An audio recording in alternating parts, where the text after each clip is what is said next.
రాజ్యాంగాన్ని రక్షించడంతో పాటు కుల వివక్షత వ్యతిరేకంగా పోరాటం చేయాలని చెప్పి నడుస్తున్నటువంటి ఒక గొప్ప సంస్థ. ఈ సంస్థ నడిపిస్తున్నటువంటి పెద్దలు నౌకరాజు గారు, సువన్ రాజు గారు, సూర్యబాబు గారు, సత్యనారాయణ గారు, నరసింహమూర్తి గారు, ఇక్కడ మా పెద్దలు నడుపు నౌకరాజు, శ్రీరాములు గారు, ఈర్ల. మరి అలాగే మీరు చూసారు, చాలా చక్కటి ఉపన్యాసాలు ఇచ్చారు. రామరామ గారు అయితే అసలు నేను మైక్ పట్టుకొని మాట్లాడితే ఎప్పుడు అనుకోలేదు. ఒక సావిత్రిబాయి పూలే ఇక్కడ తయారైనట్టే. అలాగే పుష్పకుమారి గారు చాలా చక్కటి విషయాలు చెప్పారు. చదువు గొప్పతనం, అది తను చదువుకుంది కాబట్టి, సమాజాన్ని అర్థం చేసుకుంది కాబట్టి, కులం మీద, మతం మీద, మనువాదం మీద చాలా చక్కగా చెప్పారు విషయాలు. నిజంగా మనందరం కూడా నేర్చుకోవాలి. ఈ విగ్రహం పెట్టిన తర్వాత ఈ ప్రాంతంలో వచ్చినటువంటి మార్పు ఏదైనా ఉందా అంటే వాళ్ళిద్దరు ఈ రోజు స్టేజ్ మీద అంత గొప్పగా మాట్లాడటం, అది కూడా అందరికి అర్థమయ్యేలాగా ఒక సబ్జెక్ట్ మాట్లాడటం, నిజంగా సావిత్రిబాయి పూలే గారు ఉంటే గర్వపడతారు. అలాగే మన నరసింహమూర్తి గారు, మా పట్నాల అప్పారావు గారు, అంబేద్కర్ ఆశయాలు, అంబేద్కర్ దండేయడమే కాదు, అంబేద్కర్ ఆశయాలు సంవత్సరం మొత్తం కూడా చేస్తున్నటువంటి వ్యక్తులు. అంబేద్కర్ ఏం చెప్పారు? చదువుకోమన్నాడు, చేతిలో పుస్తకం, చూపుడు వేలు. పుస్తకం చదువుకొని చట్టసభలకు వెళ్లి రాజ్యాంగాన్ని రక్షిస్తూ బడుగు బలహీన వర్గాలకు న్యాయం చేయమన్నాడు. మరి అటువంటి కార్యక్రమమే మన శ్రీకాంత్ కూడా చేస్తున్నారు. సావిత్రిబాయి పూలే కేంద్రం, ఎందుకంటే గొప్ప విషయం. ఎందుకంటే ప్రతి సంవత్సరం మనం 2 సార్లు దండేస్తాం, ఆ దండ కోసం ఫోటోలు దిగుతాం, నాలా అడవుడు చేస్తాం, పేపర్లో వస్తే ఆ కార్యక్రమం అయిపోద్ది. బట్ అది అంబేద్కర్కి ఇచ్చేటువంటి నివాళి కాదు. అంబేద్కర్కి ఇచ్చేది 2 నివాళి ఏంటంటే చదువు మీద కానీ, లేకుంటే ఇలాంటి కుల వివక్ష మీద పోరాటం కానీ, స్త్రీలకి చదువులు కానీ, రాజ్యాంగాన్ని రక్షించడం కానీ, దాని మీద అవేర్నెస్ కానీ, ఇవే గొప్ప విషయాలు. మరి అలాగే గాలి నౌకరాజు గారు, రవిటి గారు, రామమ్మ గారిని ప్రోత్సహిస్తున్నారు. ఆయన జ్యోతిరావు పూలే ఆదర్శాలు అలా ఎంకరేజ్ చేస్తున్నారు.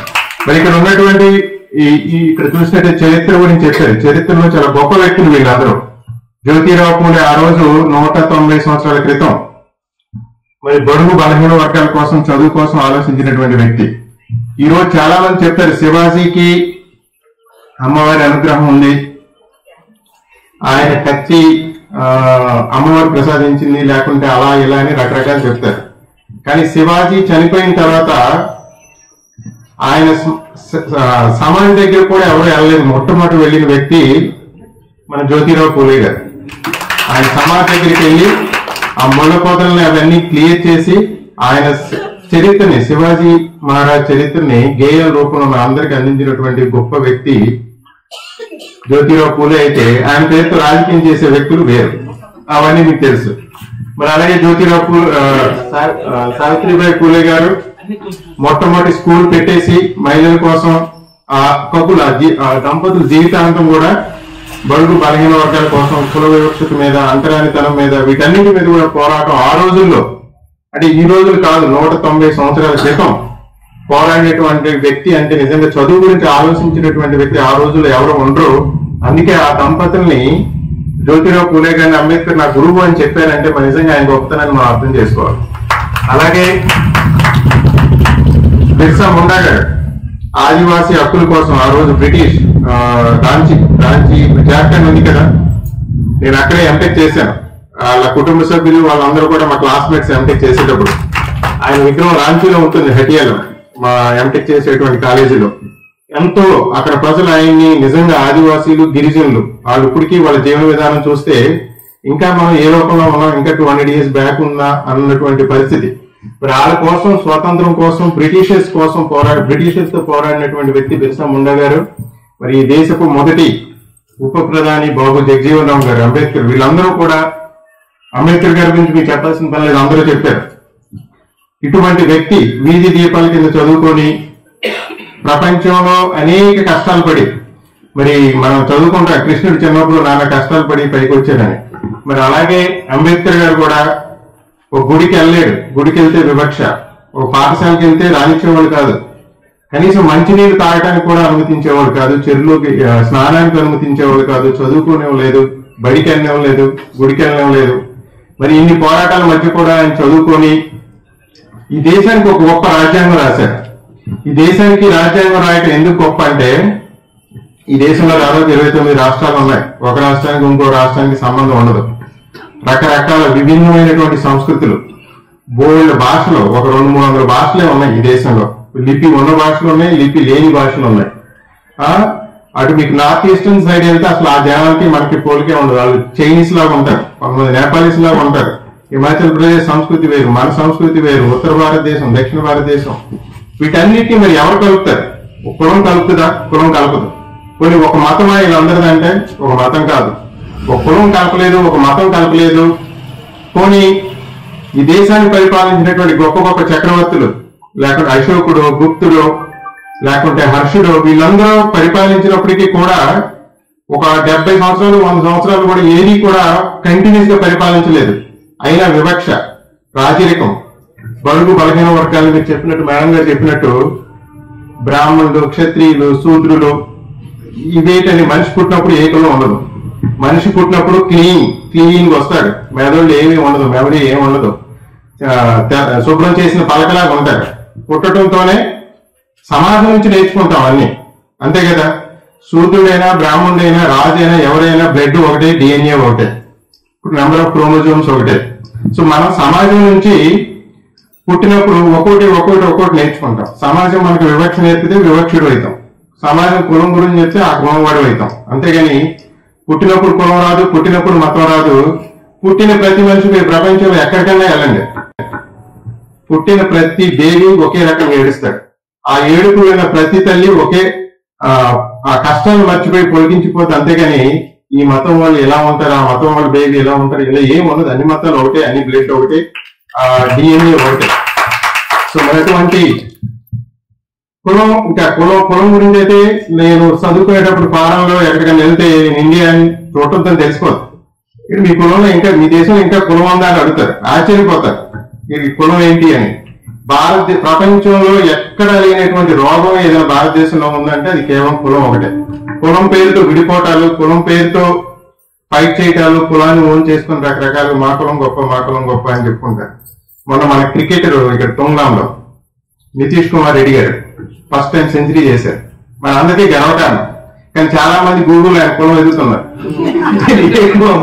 మా కులం అని. అది కాదు చేయాల్సింది. కొన్ని మతం, ఓకే, మతం పెట్టారంటే సమాజంలో ఒక ఆర్డర్ చేయడానికి పెట్టారు, అది ఓకే. ఇంకా ఈ రోజుల్లో అమెరికా లాంటి దేశాల్లో అంబేద్కర్ గారి ఆచరణలో మాకు ఏ కులం సంబంధం లేదు, మాకు ఏ మతం సంబంధం లేదు అనేటువంటి వ్యక్తులు కూడా పెరిగిపోతున్నారు. అది చదువు అంటే, అది అంబేద్కర్ గారు ఇచ్చినటువంటి అవేర్నెస్. అయితే ఈ సభ ముఖ్య ఉద్దేశం రాజ్యాంగాన్ని రక్షించడం.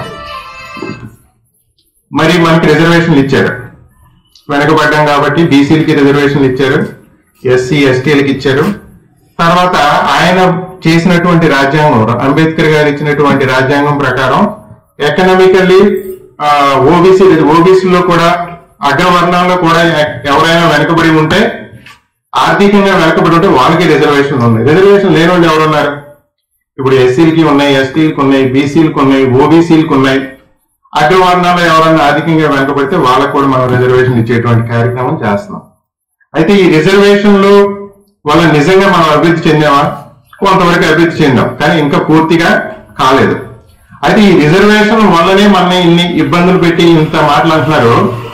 మీకు సౌత్ ఆఫ్రికా లాంటి కంట్రీస్కి వెళ్తే అక్కడ రిజర్వేషన్స్ తో పాటు, రిజర్వేషన్స్ ఎలాగో ఉంటాయి, వాళ్ళు తరతరాలుగా అక్కడ నల్లజాతీయుల్ని తెల్లవాళ్ళు వచ్చి అణిచివేసి వాళ్ళ ఓన్ దేశంలోనే బానిసలుగా తయారు చేస్తే స్వాతంత్రం వచ్చిన తర్వాత రిజర్వేషన్లు ఉన్నాయి. రిజర్వేషన్లతో పాటు అక్కడ మనం ఏదైనా కంపెనీ పెట్టాలనుకోండి, కంపెనీ పెట్టి వాళ్ళకి టెండర్స్ కానీ, గవర్నమెంట్ గ్రాంట్స్ కానీ, రాయితీలు కానీ ఏమైనా ఇవ్వాలంటే ఖచ్చితంగా వాళ్ళు ఇంత పర్సంటేజ్ బ్లాక్ పీపుల్ తీసుకోవాలి, ఇంత పర్సంటేజ్ మహిళలు తీసుకోవాలి, ఇంత పర్సంటేజ్ హ్యాండిక్యాప్డ్ తీసుకోవాలి. అన్ని తీసుకుంటేనే ఆ కంపెనీకి గ్రాంట్స్ కానీ రాయితీలు కానీ వస్తాయి. అలాంటిది లేదు ఈ దేశంలో. మనం ఇక్కడ ఎక్కడ కూడా షెడ్యూల్ క్యాస్ట్ కంపెనీ పెడితే వాళ్ళకి మనం ఈ టెండర్లు ఇవ్వాలి, అలా ఎక్కడ లేదు. బ్యాక్వర్డ్ క్యాస్ట్ చేస్తే అలా లేదు, ఓన్లీ రిజర్వేషన్లు వస్తున్నాయి. కొన్ని రిజర్వేషన్లు ఉన్నాయి. రిజర్వేషన్లు ఎంతవరకు యూజ్ అవుతున్నాయో ఒకసారి మనం ఆలోచించాం. ఈ సంవత్సరం 1,10,00,000 మంది గ్రాడ్యుయేట్లు ప్రతి భారతదేశంలో ప్రతి సంవత్సరం డిగ్రీ చదువుకున్న వాళ్ళు వస్తారు.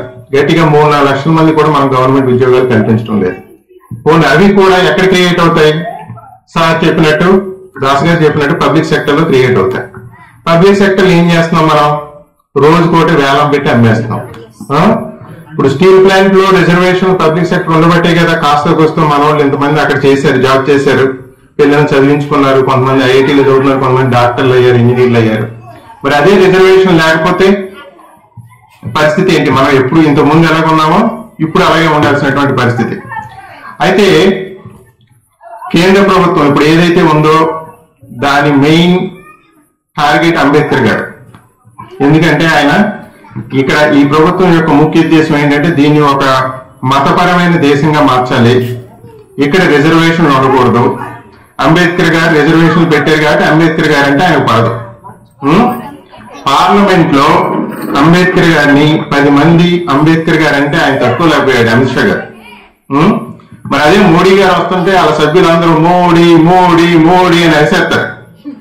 అమెరికాలో మీటింగ్ పెడితే జనం అంతా గోళ, చదువుకున్నాడు చదువుకోలేడు ఒకటే మాట మోడీ మోడీ మోడీ మోడీ. మరి మోడీ అంబేద్కర్ అంటే మోడీ కూడా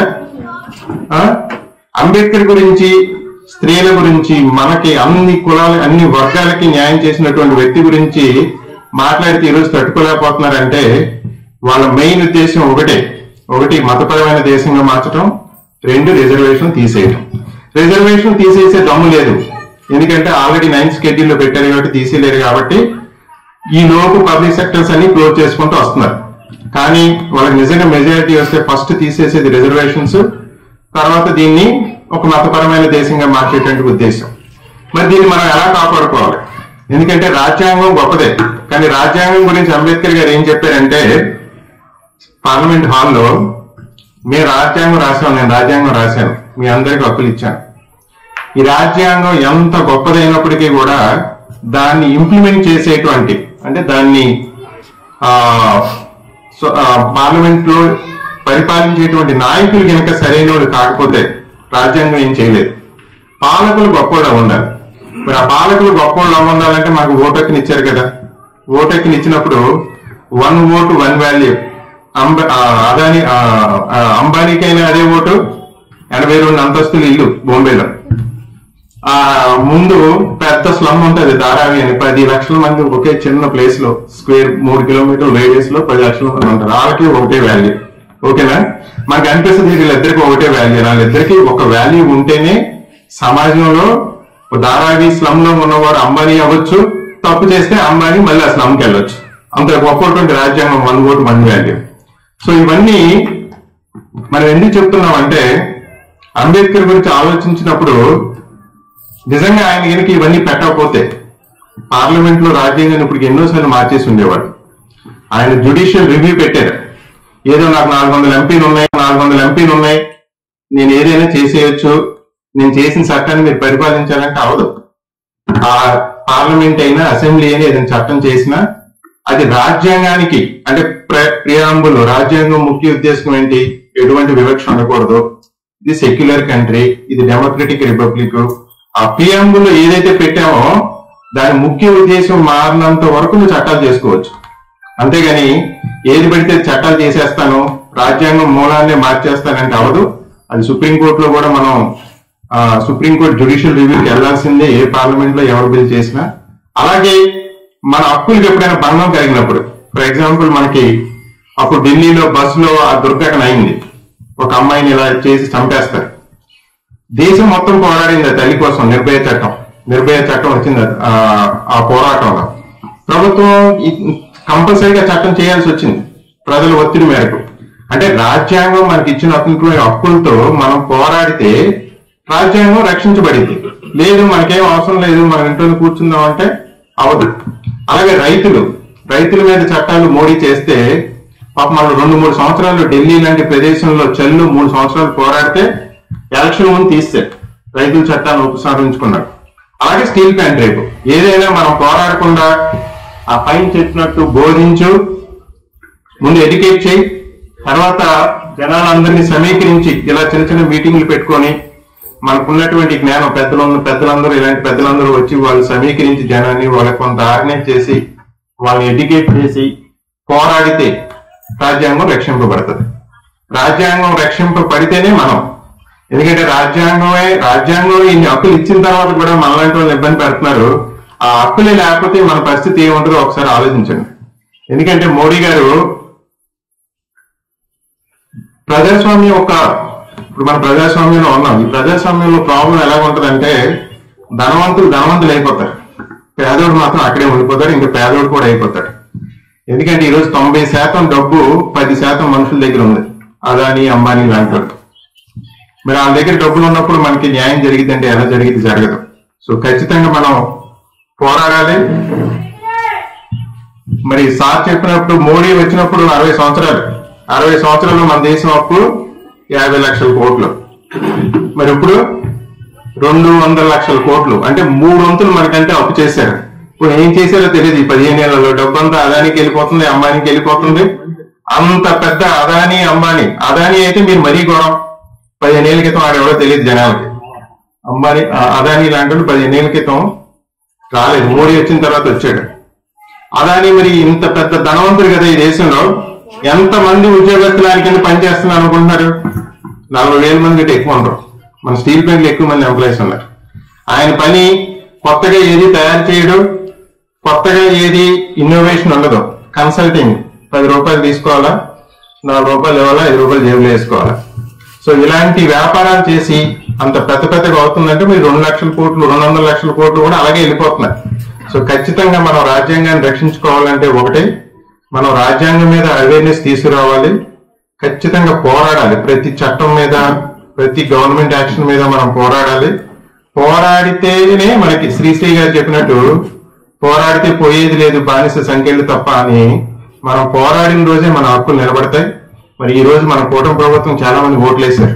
ఆ 200 రూపాయల కరెంట్ ఛార్జీలు కూడా, 200 యూనిట్లు కరెంట్ ఛార్జీలు కూడా ఈ రోజు కట్టాల్సి వస్తుంది. అప్పు అన్నారు 1,00,000, ఇప్పుడు ఈ 6 నెలల్లోనే 1,12,000 కోట్లు అప్పు చేశారు. పోనీ ఎవరికైనా ఏదైనా స్కీమ్ వచ్చిందా, పథకం వచ్చిందా అంటే ఏదీ లేదు. సో ఇవన్నీ కూడా పరిపాలన ఏంటంటే, రాజ్యాంగం ఒకప్పుడు అంటే 60 ఏళ్ల క్రితం జగజీవన్ గారు లాంటి వాళ్ళు ఆ టైంలో ఒక చిన్న రైలు యాక్సిడెంట్ అయిందంటే రిజైన్ చేసి వెళ్ళిపోయేవాళ్ళు. ఇప్పుడు రైలు యాక్సిడెంట్ కాదు, దేశం మొత్తం అమ్మేసినా అక్కడే కూర్చుంటారు, కుర్చీ వదిలి ఎవడే వెళ్ళడం. సో అలాంటప్పుడు ఏంటంటే మనం యాక్టివ్ ఉండాలి. సార్ చెప్పినట్టు, దాస్ గారు చెప్పినట్టు, సూర్యబాబు గారు చెప్పినట్టు అంబేద్కర్ ఆశయ సాధనలో మనం అంబేద్కర్ చూపినటువంటి మార్గంలో కనుక మనం ముందుకెళ్తే మనకు కొత్తగా ఆయుధాలు, గన్నులు, తుపాకులు ఏం అవసరం లేదు. ఆయన రాజ్యాంగం పట్టుకొని, ఆయన సెక్షన్లు పట్టుకొని కరెక్ట్ గా మనం పోరాడితే రాజ్యాంగం ఇంకొక 100 ఏళ్ల పాటు ఇంకా భవిష్యత్తులో మన పిల్లలందరికీ కూడా యూజ్ అవ్వాలంటే ఖచ్చితంగా మనం ఆయన స్ఫూర్తితో పోరాడాలి. మరి చాలా మంచి కార్యక్రమం సిఐటియు కానీ, ఇక్కడ కేవీపీఎస్ కానీ, ఎందుకంటే ఇది ఇప్పుడు అవసరం కూడా సమాజంలో జరుగుతున్నటువంటి ప్రస్తుత పరిస్థితులకి. మనకి స్టీల్ ప్లాంటే మెయిన్ ఎగ్జాంపుల్, ఇంకేం అవసరం లేదు. స్టీల్ ప్లాంట్ కి గన్లు ఇచ్చి కాపాడలేరు కానీ మెట్టలకు మాత్రం ఏదో పుట్టిన బిడ్డకి పేరు పెట్టేస్తున్నారు. అప్పుడే వాళ్ళకైతే గన్లు ఇచ్చేస్తారట, వాళ్ళ గన్లు ఇచ్చేస్తారు, వాళ్ళ భూములు ఇచ్చేస్తారు, స్టీల్ ప్లాంట్ మాత్రం మూసేస్తారు. మీరు ఒకసారి ఆలోచించండి. ఎందుకంటే స్టీల్ ప్లాంట్ పెట్టేటప్పుడు అవినీతి, కాంట్రాక్టర్లు, మేనేజ్మెంట్, మినిస్ట్రీ డబ్బులు తినేస్తారు. స్టీల్ ప్లాంట్ రన్ అయ్యేటప్పుడు ఒకరి దగ్గర 2 రిక్రూట్ చేస్తారు, కమిషన్లు, బిల్లులు, మళ్ళీ డబ్బులు పోతాయి. మూసేసేటప్పుడు డబ్బులు పోతాయి. అర్థమైందా? స్టీల్ ప్లాంట్ రన్ అయితే డబ్బులు మిగలవు. అందుకే కొత్త ప్లాంట్లు అని చెప్పేసి వాటికి కొత్త గన్లు ఇచ్చేసి ప్రైవేటీకరణ పేరుతో, ఇక్కడైతే రిజర్వేషన్, మెటల్ కంపెనీ అయితే రిజర్వేషన్లు ఉండవు కదా. స్టీల్ ప్లాంట్ లో రిక్రూట్మెంట్ ఉందనుకోండి, కెపాసిటీ పెంచితే రిజర్వేషన్లు ఇవ్వాలి, మనం బాగుపడతామని వాళ్ళ బాధ. అదే ప్రైవేట్ కంపెనీ వస్తే ఆ బాధ ఉండదు, ఎవరికో ఇచ్చేస్తారు, అమ్ముకుంటారు, భూములను వ్యాపారం చేసుకుంటారు. సో ఇవన్నీ కూడా మనం ఒకసారి ఆలోచించాలి. ఖచ్చితంగా మీరు అంబేద్కర్ స్ఫూర్తితో నడవండి. మేము కూడా దేవుడితో సమానంగా పూజించే వ్యక్తి ఎవరైనా ఉన్నారంటే అంబేద్కర్. మీ వెనక మేము ఉంటాం. మీరు ఏ రోజు మమ్మల్ని పిలిచినా మీ పోరాటాలకు మేము అండగా ఉంటామని తెలియజేస్తూ, మరి ఇంత మంచి కార్యక్రమానికి మమ్మల్ని ఆహ్వానించినందుకు మీకు ఇద్దరు ఉన్నారట. మొత్తం ప్రపంచాన్ని చదివినోడు, ప్రపంచంలో ఉన్నటువంటి మొత్తం సాహిత్యాన్ని చదివినోడు ఇద్దరు ఉన్నారట. ఎవరు? ఒకరు మార్క్స్, రెండోవాడు అంబేద్కర్. ఈ ఇద్దరు మాత్రమే మొత్తం ఈ ప్రపంచంలో ఉన్నటువంటి మొత్తం టోటల్ సాహిత్యాన్ని స్టడీ చేసిన వాడు ఈ ఇద్దరే ఈ ప్రపంచంలో ఉన్న. ఇప్పుడు మార్క్స్ అంటే ప్రపంచానికి అంతటి తెలుసు, అలాగే అంబేద్కర్ అంటే మొత్తం మన 140 కోట్ల మంది భారతీయులకి ఆయన ఆదర్శనీయుడు.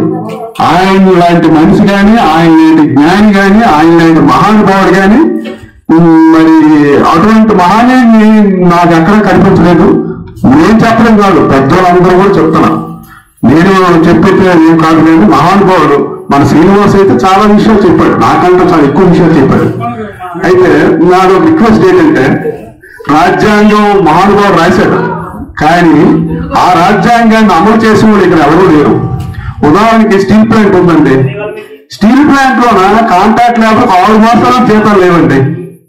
ఈ పార్టీని ఎవరైనా అడుగుతున్నారా? ఎవరైనా ఖండించారా? తెలుగుదేశం కానీ, జనసేన కానీ, కాంగ్రెస్ కానీ, కాంగ్రెస్ తప్ప ఎవరైనా సరే మిగతా పార్టీని ఏమైనా సరే ఖండించారు? ఎంప్లాయీస్ కి అయితే 4 మాసాలు జీతాలు లేవండి. 4 మాసాలు జీతాలు లేవు. ఇది ఎక్కడైనా ఉందా? అలా చాలా మంది అంటారు రాజ్యాంగము ఉంది అంటారు. రాజ్యాంగం ఎక్కడ ఉందండి? రాజ్యాంగం ఉంటే జీతాలు ఎందుకు రాని? మీరు కాంట్రాక్ట్ లేకుండా ఒకసారి ఒక రోజు 4,000 మంది తీశారు. ఇప్పుడు ఒక రోజు 4,000 మంది తీసుకుని ఎక్కడ చూసామండి? మరి ఇప్పుడు ఈ పార్టీ దేనికోసం ఉన్నాయండి? ప్రజలు మీద 4,000 మంది మాకు అక్కడ ఇరుపడి ఎలా పొందుతారండి? రాజ్యాంగాన్ని ఎవరు అమలు చేస్తారు? మన శ్రీనివాసరావు గారు అన్నారు, ఏమంటున్నారు? రాజ్యాంగం రాసేదండి బాగానే ఉంది, ఆ రాజ్యాంగాన్ని మార్చలేమని అంటున్నారు. ఎందుకు మార్చలేము? మొత్తం ఈ దేశంలో ఉన్నటువంటి ప్రభుత్వ రంగాన్ని అమ్మేస్తున్నారు. ఆయన చెప్పారు ప్రభుత్వ రంగం అమ్మించారు, ఇంకేంటో రిజర్వేషన్ ఇంకేముంటాయి? ఇప్పుడు రాజ్యాంగంలో రిజర్వేషన్ అక్కర్లేదు అని సవరణ చేయక్కర్లేదు. నువ్వు ప్రభుత్వ రంగాన్ని అమ్మిస్తే రిజర్వేషన్ ఎక్కడ ఉంది? నో రిజర్వేషన్స్ అంటే అందులోన లిఖితపూర్వకంగా రాయక్కర్లేదు, కానీ వాళ్ళు అమలు చేసి చూపెడుతున్నారు. వాళ్ళు అమలు చేసి చూపెడుతున్నారు. ఆ విధంగా అయ్యేటి మన అంబేద్కర్ ఏం చెప్తారు? భూములు, కంపెనీలు అన్నీ కూడా ప్రభుత్వ ఆధీనంలో ఉండాలి, రాజ్యం ఆధీనంలో ఉండాలి. విద్య, వైద్యం ఇవన్నీ కూడా ప్రభుత్వ ఆధీనంలో ఉండాలి. కానీ ఇప్పుడు ఉంటుందా? విద్య లేదు, వైద్యం లేదు. విద్యలో కార్పొరేట్స్, మొత్తం టోటల్ అందరూ కార్పొరేట్స్, మొత్తం టోటల్ గా. వైద్యంలో కార్పొరేట్స్, కంపెనీలో కార్పొరేట్స్, భూముల్లో కార్పొరేట్స్, ఎక్కడ చూసినా కార్పొరేట్స్. అంటే మరి అందరికీ కూడా ఏంటంటే మనం గుర్తించలేకపోతున్నాం. మనం గుర్తించలేకపోతున్నాం. మనం అనుకుంటున్నాం ఇంక రాజ్యాంగం అమలవుతుంది అనుకుంటున్నాం. రాజ్యాంగం అమలవుతే చదువుకోవడం ఎక్కడవుతుంది?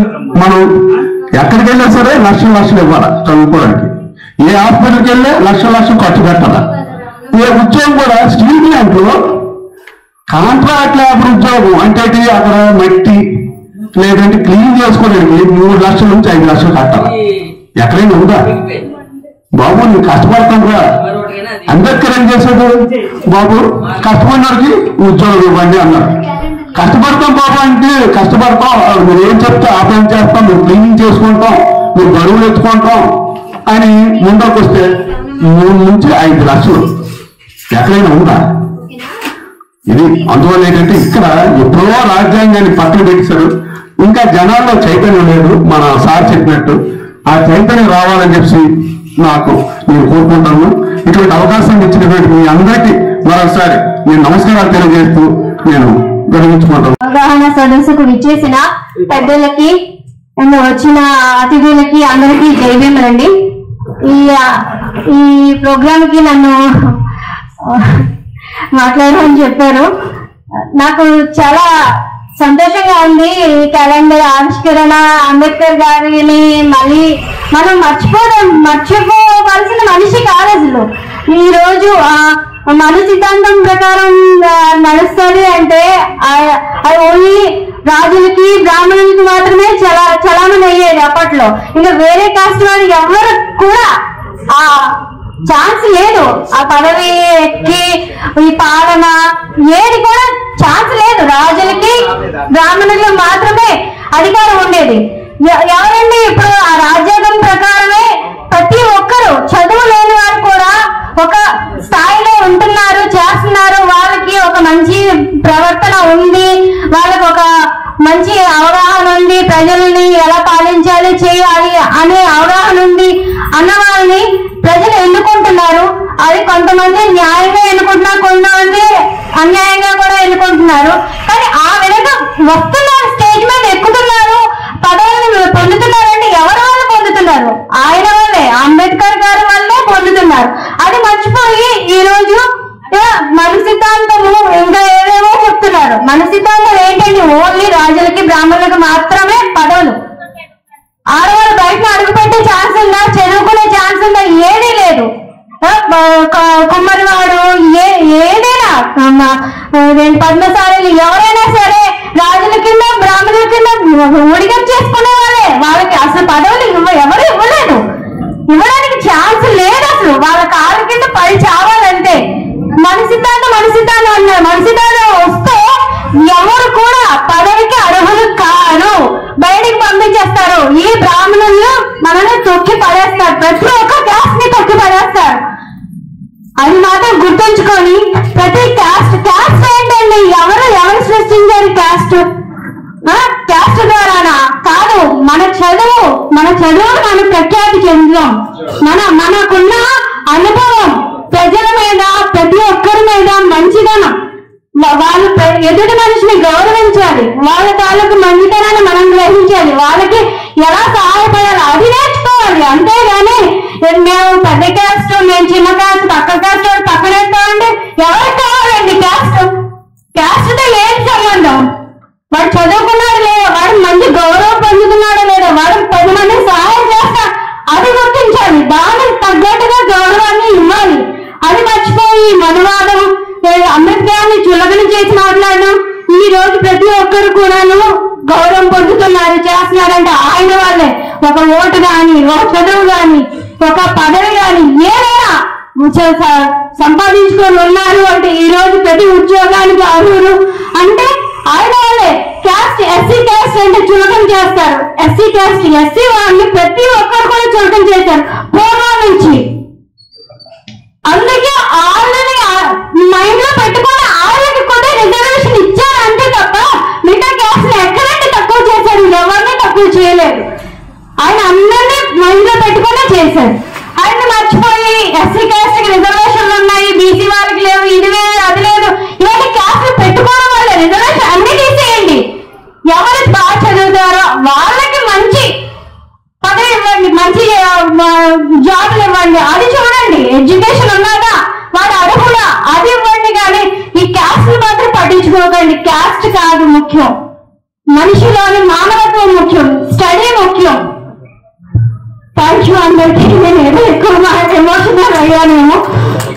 క్యాలెండర్ ఆవిష్కరణ అంటే అంబేద్కర్ గారు ఆవిష్కరణ, అంబేద్కర్ ని గౌరవించుకునేది అసలు చిన్నప్పుడు ఇది కాదు.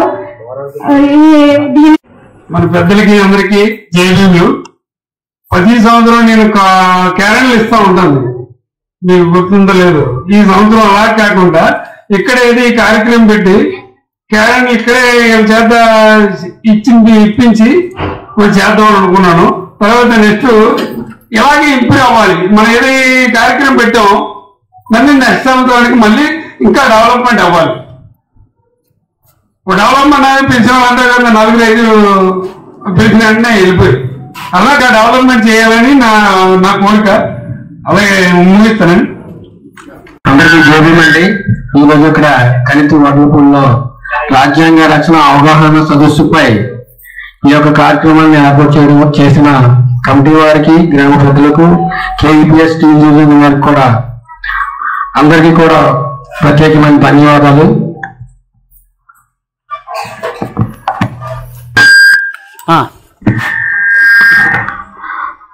ప్రజెంట్ మన ఉన్న సమాజంలో మనకి మతపరమైన గ్రంథాలన్నీ కూడా ఒక్కొక్క విధంగా ఒక్కొక్క వేదాలతో సమాజం ఉన్నాయి.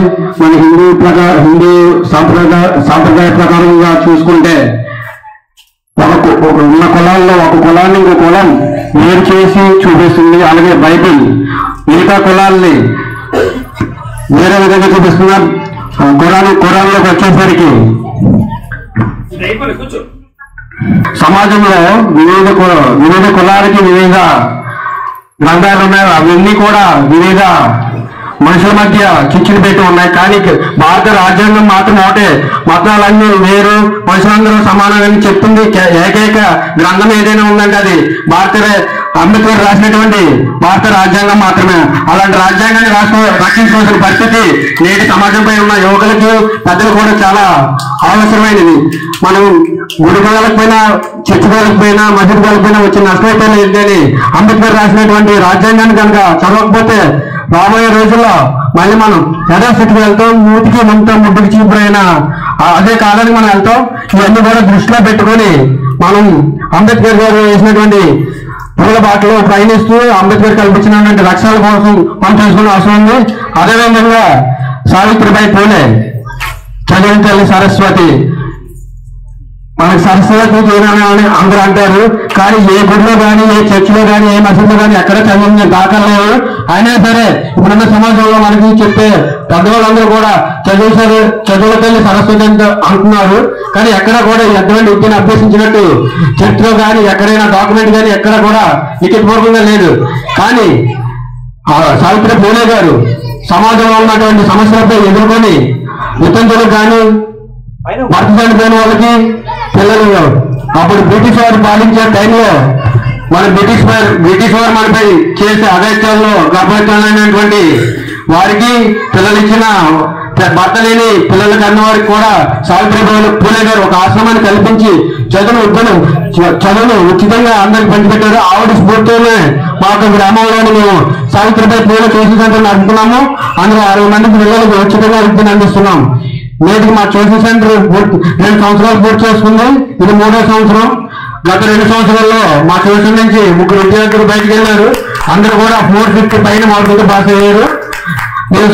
దీన్ని ఎంత ముందడు చేసుకొని పిల్లల్లోనే పిల్లలకు చదువు చెప్పి మరి దేశ మరింత అభివృద్ధి అనుకో సావిత్రిబాయి పూలే గారు మాకు ఒక ఆదర్శం. ఈ యొక్క అవకాశం ఇచ్చినటువంటి కేవీ గ్రామ ప్రజలకు అందరూ కూడా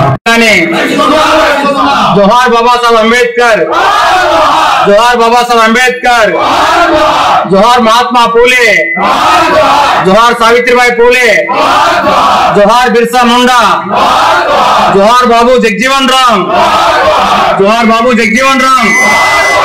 రక్షించుకుందాం భారత రాజ్యాంగాన్ని, రక్షించుకుందాం భారత రాజ్యాంగాన్ని. అందరికీ జై భీములండి. జై భీమ్. జై భీమ్. ఇక్కడ ఈ కార్యక్రమం జరుగుతున్న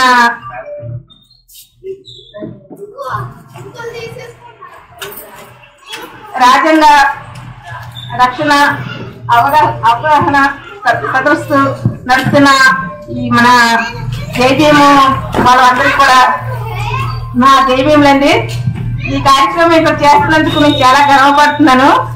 ఇదే ఈ మొదటి సంవత్సరం మన కార్యం ఆవిష్కరణ. ప్రతి సంవత్సరం కూడా మాకు ఇలాగా చేస్తారని నేను మిమ్మల్ని కోరుకుంటున్నానండి.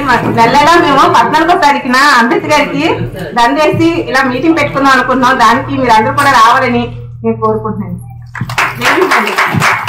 అలాగే కేవీపీఆర్ స్టీల్ డివిజన్ వాళ్ళందరికీ కూడా నా యొక్క జైభీములు తెలియజేసుకుంటున్నాను. ఇక్కడ క్యాలెండర్ ఓపెనింగ్ కి ఒక సదస్సు ఏర్పాటు చేశారు, రాజ్యాంగ రక్షణ అవగాహన సదస్సు. అంటే రాజ్యాంగాన్ని ప్రస్తుతం కాపాడుకోవాల్సిన బాధ్యత అందరిపైన ఉంది. ప్రతి ఒక్కరిపైన భారత రాజ్యాంగాన్ని కాపాడుకోవాల్సిన బాధ్యత అందరిపైన ఉంది. కానీ దాన్ని కాపాడితే కొన్ని మతాలు ఏమవుతున్నాయంటే విచ్ఛిన్నం అవుతాయి, అయితే ప్రజల్లో కనిపించవని ఆ యొక్క దురుద్దేశంతో ప్రస్తుత ప్రభుత్వం నడుపుతున్న కేంద్రం భారత రాజ్యాంగాన్ని ఏ విధంగా దీన్ని మరుగున పెట్టాలి అని ఒక దురుద్దేశంతో వ్యవహరిస్తుంది. చూడండి, నిన్న కాక మొన్న మీరు అందరూ చూసే ఉంటారు, రాజ్యసభలో అమిత్ షా గారు అంటే కేంద్ర హోం మంత్రి గారు, ఆయన ప్రజలకి చెప్పవలసిన సమాధానం ప్రక్కనకి వెళ్ళిపోయి ఆయన ఒక మాట అంటున్నాడు, ప్రతి ఒక్కరూ కూడా అంబేద్కర్ అంబేద్కర్ అంబేద్కర్. అదొక ప్యాషన్ అయిపోయిందంట.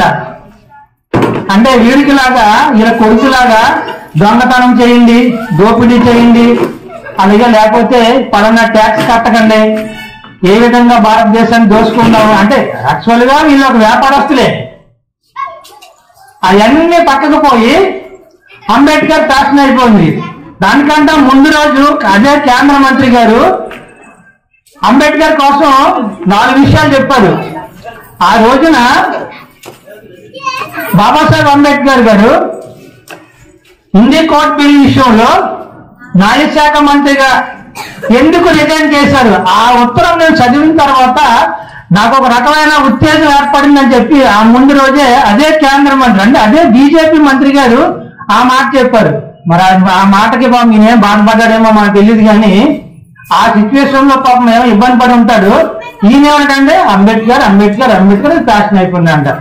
చూడండి, ఆ ఒక్క మాట పట్టుకుని భారతదేశం అంతా కూడా మామూలు ఉద్యమం రాలేదు. మరి మీరు కూడా చూసే ఉంటారు, పత్రికలో చూసి ఉంటారు, పేపర్లో చూసి ఉంటారు, టీవీలో చూసి ఉంటారు, లేకపోతే మీకు ఉండే వాట్సాప్ గ్రూప్ లో చూసి ఉంటారు. మనకి ఒక బెనిఫిట్ మాత్రం ఉంది, వాట్సాప్ గ్రూప్ లో వచ్చిన తర్వాత మనకి ఎన్నో విషయాలు తెలుస్తున్నాయి. ఈ మహనీయుల కోసం ఎన్నో విషయాలు తెలుస్తున్నాయి మనకి. అందుచేత ఈ రోజున భారత రాజ్యాంగాన్ని రక్షించుకోవాల్సిన బాధ్యత ప్రతి ఒక్కరి పైన ఉంది. వారు వీరని అనట్లేదు, ప్రతి ఒక్కరి పైన ఉంది. నిన్న కాక మొన్నే కదా 75 సంవత్సరాలు రాజ్యాంగ ఉత్సవాలు జరుపుకున్నాం. అంటే చూడండి, అంటే ఇది రాజ్యాంగం అనేది వాళ్ళ దృష్టిలో ఎలాగుందంటే వాళ్ళ దేవుళ్ళు ఎవరి దేవుణ్ణి రాజ్యాంగం విమర్శించలేదు. కానీ ఆయన చెప్పింది ఏంటంటే మీరు కానిచ్చుకోండి, కానీ భారత రాజ్యాంగం ప్రకారం అందరూ సమానులే, అందరూ సమానులే. మనకు నిచ్చిన గట్లు ఉన్నాయి మనువాద సిద్ధాంతం ప్రకారంగా బ్రాహ్మణ క్షత్రియ వైశ్య శూద్ర, అవన్నీ మనం కాదనలేదు కదా. మీ బండి చేసుకుంటున్నారు, రిజర్వేషన్ ఇచ్చారని చెప్పచ్చు, ఏమైనా తీసుకెళ్ళాను సీతాపుత్రులు పెడుతున్నారా? వాళ్ళకి ఏమన్నా మంత్రిగా ఇచ్చేసి వాళ్ళకి ఏమన్నా చేయవలసి చేస్తున్నారా? ఎలాగా సీఎం మీరే, ఆ పిఎం మీరే, డిప్యూటీ సీఎం మీరే, ఇంకో డిప్యూటీ ప్రైమ్ మినిస్టర్ కూడా మీరే వస్తారు. వాళ్ళు కాదని ఎవరు అంటారు కదా. కానీ వాళ్ళ ఉద్దేశం ఏంటంటే ఈ రాజ్యాంగం వల్ల వీళ్ళకి కేటాయించిన స్థానాలు మాత్రం వీళ్ళే బదిలీపరుచుకుంటున్నారు. ఎట్టి పరిస్థితుల్లో కూడా దాన్ని వీళ్ళకి దక్కకుండా చేయడానికి వాళ్ళు చేసిన పన్నాగం. మోడీ గారు చూడండి, ఎలక్షన్ ముందే 400 సీట్లు వస్తే భారత రాజ్యాంగాన్ని మారుస్తాను, అదే బీజేపీ నినాదం, ఆర్ఎస్ఎస్ నినాదం. నిన్న కాక మొన్న ఉత్తరప్రదేశ్ లో మీరు చూసే ఉండొచ్చు, నేను చూసిన వీడియో ఉంది. ఒక దళిత వ్యక్తి చనిపోతే రైతులు ఒక పొలంలో నుంచి ఆ శవం వేస్తుందని, పొలం అంటే పొలం రోడ్డే, ఇరువైపులా రోడ్డు, ఇరువైపులా పొలం ఉంది, మధ్యలో రోడ్డు ఉంది. ఆ రోడ్డులో నుంచి ఆ శవాన్ని తీసుకెళ్ళకూడదంట. చూడండి ఒకసారి గమనించండి, ఆ శవాన్ని తీసుకెళ్ళడానికి ఒక బ్రిడ్జి మీదకి వెళ్ళి బ్రిడ్జి మీద నుండి శవాన్ని కిందకి దించారు తాళ్ళు కట్టి. ఒక క్రేన్ ఒక సహాయంతో ఆ శవాన్ని కింద దించారు. చూడండి, భారత రాజ్యాంగం ఉన్నా గానీ బడుగు బలహీన వర్గాలు దళితుల యొక్క పద్ధతులు, మా యొక్క పాటలు ఎలాగున్నాయో. లేకపోతే ఈ రాజ్యాంగం రాకపోతే ఇంకా మనం ఈ విధంగా ఉండగలమండి? ఒక్కసారి గమనించిన ప్రతి ఒక్కరు కూడా భారత రాజ్యాంగాన్ని తెలుసుకోండి, చదవండి. అంటే ప్రతి ఒక్కరికి కూడా భారత రాజ్యాంగం అందుబాటులో ఉంటుంది. ఇప్పుడు నేను లాస్ట్ మంత్ 24వ తారీఖున అంబేద్కర్ భవనంలో ఒక కార్యక్రమం పెట్టారు. అక్కడ రాజ్యాంగం పుస్తకాలు అందరికీ కూడా ఫ్రీగా ఇచ్చారు. అంటే వచ్చిన వాళ్ళందరికీ కూడా పుస్తకాలు ఫ్రీగా ఇచ్చారు. ఇప్పుడు కొన్ని కాకపోతే కొన్ని అయినా మనకు కొన్ని చట్టాలు తెలియాలండి. తెలియకపోతే మన మీద దాడులు అలా జరుగుతూనే ఉంటాయి. జరగబోవడానికి ఇప్పుడు ఇంకా ప్లాన్ చేసుకుంటూనే ఉంటారు. ఈవేళ చూడండి, భారతదేశంలో బీజేపీ ఇప్పుడే 3వసారి విన్ అయిన తర్వాత బడుగు బలహీన వర్గాలకు రక్షణ అంటే ఎక్కడా లేదు. వాళ్ళకి వ్యతిరేకంగా ఎవరైనా ఉన్నారంటే వాడి మీద ఏదో ఈడి ఏదో రూపంలో దాడి చేయడం, వాడిని వీడి పక్కకు తిప్పుకోవడం, ఇది మంత్రి ఈడి యొక్క పార్టీలో జాయిన్ చేసుకోవడం అయిపోవడం. ఈవేళ ఈ ఆంధ్రదేశంలో మీరు చూసే ఉంటారు, కూటమి ప్రభుత్వం వచ్చిన తర్వాత ఎవడో క్షేమంగా ఉన్నాడు చెప్పమని చూద్దాం. ఎవడన్నా క్షేమంగా బతకగలుగుతున్నాడా? దానికి కారణాలు ఎవరికి తెలియకుండా ఉన్నాయి. విశాఖపట్నం స్టీల్ ప్లాంట్ పరిస్థితి ఆలోచిద్దాం. మేము వచ్చేదో అది లాగేస్తాం, ఇది లాగేస్తాం, మేము మా సవాల్ ఇసురు వెళ్ళారు గాజులో, కానీ పొరమని పని వచ్చి ఎవరైనా దాన్ని కాపాడగలుగుతున్నారా? సార్ ఏది ఏమనుకున్నా కానీ ప్రభుత్వ రంగాలు ఉంటేనే బడుగు బలహీన వర్గాలకి ఇవేళ కాకపోతే రేపైనా ఏదో కొంచెం దారి దొరుకుతుంది, సంతోషంగా బతకగలరు. అదే ప్రైవేట్ రంగం అయితే మళ్ళా మన జీవితాలు అలాగే వెనక్కి పోతూనే ఉంటాయి. కాబట్టి ఆలోచించుకోండి. ఇలాంటి చిన్న చిన్న సదస్సులు పెట్టుకోవడం తప్పు కాదు. అలాగే గ్రామంలో కూడా చదువుకున్న వారు ఉన్నారు, కొద్ది గొప్ప ఉద్యోగాలు చేసుకున్న వాళ్ళు ఉంటారు. వాళ్ళు సమర్థపరచండి వీళ్ళందరినీ కూడా. దానికి డబ్బులు ఏమైనా ఖర్చు పెట్టట్లేదు కదా. ఇప్పుడు మనకు సామాజిక భవనం ఉంది, ఒక గ్రౌండ్ ఉంది. అప్పుడప్పుడు Don't forget to like, subscribe and share the videos.